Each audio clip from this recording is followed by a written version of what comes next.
日本海上自卫队即将迎来真正意义上的航母。出云级直升机驱逐舰的2号舰加贺号完成重大改装，舰首甲板由梯形换为方形，战机起降点由5个增加到6个，可搭载包括 F-35B 在内的28架各型舰载机。F-35B 战机能够直接满油满弹滑翔起飞，日本由此成为真正意义上的航母国家，拥有了梦寐以求的舰载航空打击能力。那么此次加贺号的改装有哪些细节值得关注？为何日本选择是更换舰首外形，而不是此前呼声很高的增加滑跃甲板？其在服役后会对海上自卫队的战力有多大提升？2023年4月20日，日本海上自卫队进行航母化改装的加贺号完成第一阶段改装，离开位于广岛无事的日本联合海洋公司4号维修船坞。加贺号是出云级的2号舰，在日本官方口中被称为直升机驱逐舰。如果只听名字不看体格，不少人会认为这就是艘跟阿利伯克级驱逐舰差不多大小，顶多能多停几架直升机的玩意儿。然而其满载排水量高达27000吨，是日本海上自卫队成立以来建造的最大的作战舰艇。这种庞然大物在别的国家至少也能混个2栖攻击舰的名头，但日本偏偏谦虚地称其为直升机驱逐舰。当然，为了更好地符合驱逐舰这个名字，加贺号在建造的时候并没有采用类似于2栖攻击舰那样的宽大舰首，而是采用两侧收窄的梯形设计，并且还在舰首的位置上非常突兀地安装了一门密集阵近防炮。如果加贺号仅当作直升机母舰使用，那么这个密集阵基本上不会干扰起降，但是要想搭载垂直起降战机，这个密集阵的位置就无异于友军杀手。然而，日本海自显然不会满足于出云级仅作为直升机起降平台。在该级舰研制初期，出云级就针对固定翼舰载机上舰预留了大量设计余地。2018年12月，日本海自队公布了2艘出云级的航母化改造计划。次年12月30日，在日本防卫省批准的2020财年预算中，首次将改造计划的相关资金编入预算。当时人们对于该直升机驱逐舰要如何改装成航母众说纷纭，主要分为激进派和务实派。例如在2018年的时候，美国曾向日本防卫省表示，如果日本选择接受美国的帮助，那么美国通用动力公司很乐意为日本海自完成改造计划。从当时该公司公布的图片来看，美国的方案无疑特别激进，直接要把舰宽不到40米、满排不到3万吨的出云级改成弹射起飞加拦阻着舰的斜角甲板航母。倘若出云级真的按照此方案改装，就彻底摆脱了直升机航母的外形风格，无疑将会大幅提高海上自卫队的作战能力。不过从一些细节上看，通用动力的这张设计图的制作还是相当粗糙的。例如图上所配的战机竟然是最大起飞重量近32吨的 F-35C， 除此之外还有 E-2CD 鹰眼预警机和 V-22 鱼鹰运输机。要知道，放眼全球，航母上配备有固定翼预警机的也就美国和法国的核动力航母。英国皇家海军 6.5 万吨的伊丽莎白女王级航母都配不上 E-2D， 通用动力这就敢给不到3万吨的出云级安排上了。按照图中所示的甲板舰载机摆放位置，甲板前端的 F-35战机已经挡住了飞机跑道，而甲板后端的降落跑道一头的停放2架 MV-22 鱼鹰运输机。这样的设计， F-35既无法起飞也无法着陆。安装弹射器基本上不太现实，除非出云级在建造的时候就考虑过弹射器的改造方式，并且预留相关的空间和位置，否则根本不可能完成加装工作。毕竟这可不是一个近防炮那种装备，想加就加。如果强行安装弹射器的话，舰载机的数量将会有严重的限制，即使强行弹射，也绝对会发生碰撞事故。因此，如果出云级按照美国方案这么改的话，工期和费用的投入恐怕还不如从头设计一款新型航母了。而另一种猜测则相对务实，那就是加装一块滑跃甲板，类似于印度的基辅级航母维克兰马蒂亚号那样的改装，在舰首甲板上套上一个滑跃甲板进行滑跃起飞。这个办法已经用在了英国伊丽莎白女王级航母之上。F-35B 可以通过短距起飞的方式起飞，使用垂直降落的方式着舰。甲板前方还可以停放舰载机，一定程度上做到了两全其美。因此，这种猜测也是加贺号在完成改装亮相前最为主流的说法。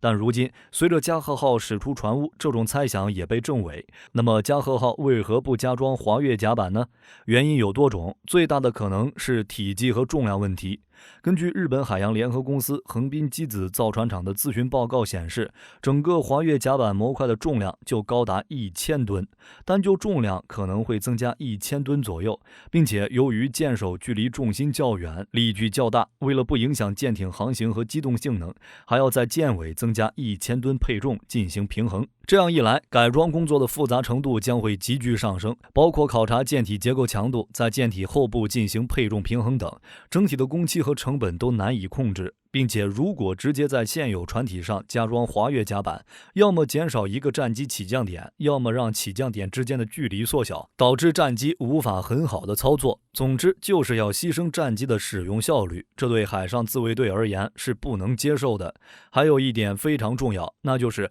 出云级需要支持的是美国海军陆战队的 F-35B 战机，而不是英国皇家海军的 F-35B。目前采用滑跃起飞的有且仅有英国皇家海军的 F-35B， 而美国海军两栖攻击舰均采用平直甲板起飞，没有配备滑跃甲板，也就没有滑跃起飞经验的飞行员。如果出云级加装滑跃甲板，战时就无法迅速变身为美国海军陆战队母舰。讲得再直白一点，就是美军再怎样练，日本海上自卫队就得怎样配合。因此，日本海上自卫队最终的选择就是如今大家所看到的样子。那么，加贺号的此次改装真的就是换个舰首而已吗？根据现有的资料，加贺号切除了现有的梯形舰首甲板，安装了美国的美利坚级两栖攻击舰同款的直角舰首甲板。从外观上看，左舷甲板明显的大幅度外飘，要比右舷的外飘要大得多，应该是出于尽量扩大左侧战机起飞区的需要。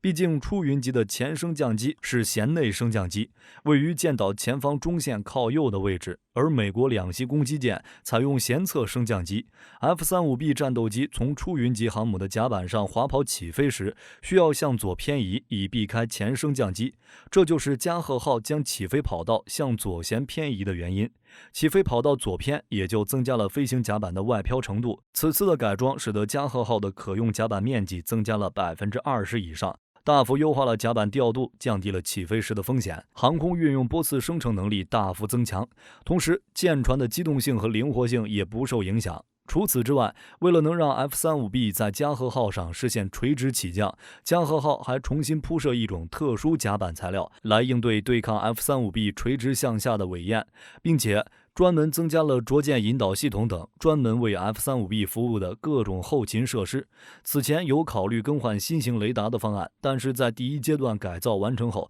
加贺号还是继续使用 OPS-50 相控阵雷达，为何不一次性全部改完再亮相呢？火力军认为大概率是预算问题。日本政府在2023年防卫预算中为加贺号以及出云号的航母化改装拨款52亿日元。加贺号先于出云号进行了舰首形状的改装，在第一阶段更换舰首已经耗费了一大笔资金的情况下，加贺号后续更完善的改装都要留到第二阶段进行，预计将在2026年至2027年实施。这时有观众就会问了，会不会是因为其他问题呢？例如关键技术指标没被解决，或者装配过程中匹配难度过大？火力军认为这样的可能性很小。首先是早在2021年，加贺号的大哥出云号就已经完成了第一阶段改装，并于当年的10月5日，利用美国海军陆战队的2架 F-35B 进行了首次起降试验，验证了搭载 F-35B 的可能性。随后继续与美国海军进行包括 F-35B 起降、飞行员训练、舰上地勤人员训练、航母编队战术运用在内的各项运用试验和联合演练。因此在技术指标上不存在难以克服的困难。其次是加贺号完成第一阶段的改装用时很短，甚至可以说堪称神速。加贺号于2022年6月份进入船坞进行改造，到今年年初就已经完成上述所有的更换工作。在短短的半年时间内，将一艘直升机驱逐舰改造成航母，全球也没几个国家能做到这样的速度。毕竟是因为舰艇的改造可不像打游戏，只要点击按钮就能完成装备的升级，而是一项会对舰体内部结构进行大规模修改的大工程。由于此类改造工程主要是在现有的舰体基础进行修改，所以改造工作经常会面临来自舰体自身已建成结构的限制。整个改造工程就像是戴着镣铐跳舞一样，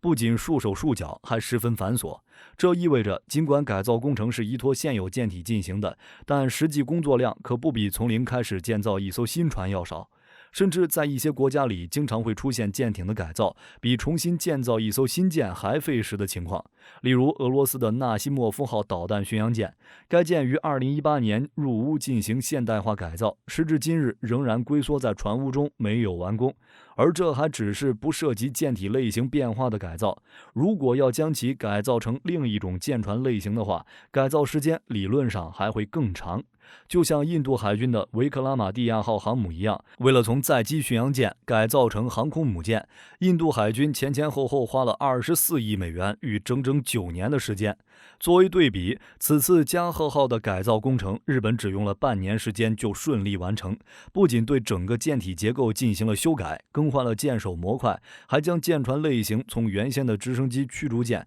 升级成为了轻型航母，因此装配过程也不会存在困难。这样来看，就仅有预算的限制了。那么接下来就剩最重要的问题了：加贺号在彻底变身轻型航母后，会对海自的作战能力带来多大的提升？要想回答这个问题，我们要将其与改造前进行对比。改造前的出云级实际可用的滑跑起飞距离只有140米左右，这个距离比同样使用 F-35B 的英国伊丽莎白级还要小。因为虽然伊丽莎白级的短起飞跑道更短，只有120多米，但是人家有滑跃甲板呢。相比之下，出云级上 F-35B 的起飞重量就相当有限了。而在改造后，因为飞行甲板的末端向前延伸了， F-35B 的滑跑起飞距离可以达到165米左右。美国海军陆战队的实际训练已经证实， F-35B 在挂载2枚900公斤 JDAM 制导炸弹和2枚 AIM-120 空导弹的情况下，只需要160米的跑道就能起飞，作战半径大约在800公里左右。加上 AIM-120 导弹的射程，海自的作战编队最起码会有1000公里的防空区。而目前海自已订购的战机中包括42架 F-35B， 这足以使2艘出云级满编，并且留有备用机。而待出云级的2艘舰都完全升级为轻型航空母舰后，日本海自的19编队也随之升级为航母编队，作战能力向前迈进一大步。这样的编队足够压制任何国家的非航母水面舰艇编队，凭借 F-35B 战斗机的出众作战能力，甚至可以对抗轻型乃至中型航母编队。并且在战时状态下，加贺号还能够变身成为美国海军陆战队的前进基地，增加美国军在战区内的战机数量。因此，加贺号的改装不仅能大幅提升日本海自的实力，还能增强美军在该地区的军力部署。好了，这就是本期的全部内容。你们认为加贺号的改装计划是否完美？欢迎将看法发表在评论区。我是火力军，我们下期再见。